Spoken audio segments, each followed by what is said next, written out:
Kailan po ba eksaktong napansin ng PCSA itong pagtaas ng presyo sa marine fuel? Ngayon lang po ba ito, even before pa? Starting lang, ma'am, sa nung nag-start na ang Middle East war, no? That's when yung ating mga presyo ng langis medyo hindi na siya tupat doon sa mga gas stations, no? Nasurpresa kami dahil yung mga binibenta sa gas station as compared to the buying price namin, mas mataas na kami ng mga 10-20 pesos per liter sa diesel, ho. So, yun, medyo hindi namin maintindihan bakit nagkaganon.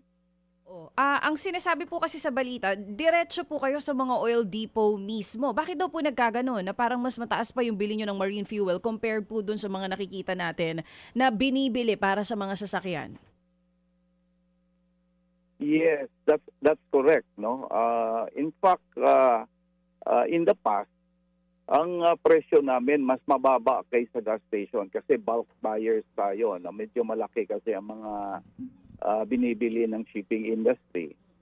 But starting not really March 1 but I think March 2 or onwards, medyo nawala na 'yon, no. Parang nagbago, parang mas mataas na. As early as last week, nag-100, some of the areas, 100 plus na ang per liter. Samantalang pag pumunta mo sa gas station last week, may mga 70, may 60 plus pa nga eh.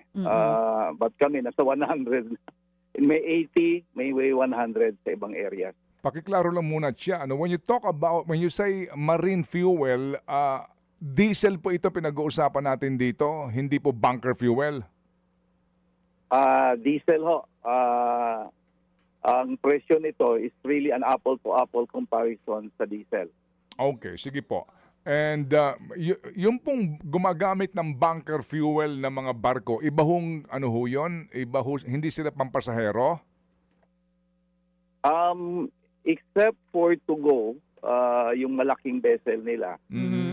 But the rest are cargo ships, no, that we use bunker fuel. Mga kapatid, para sa iba pang mga balita at impormasyon, sundan niyo po kami sa X, Instagram, Facebook at syempre sa TikTok, True Network PH. Mag-subscribe din po kayo sa aming YouTube channel, True Network. May website din po tayo, truenetwork.ph, at pwede niyo rin po kaming mapanood sa Channel 19 ng aming True FM TV. Lagi pa rin makinig sa radyo dito po sa 105.9 True FM dahil dito, laging true sa'yo, kapatid.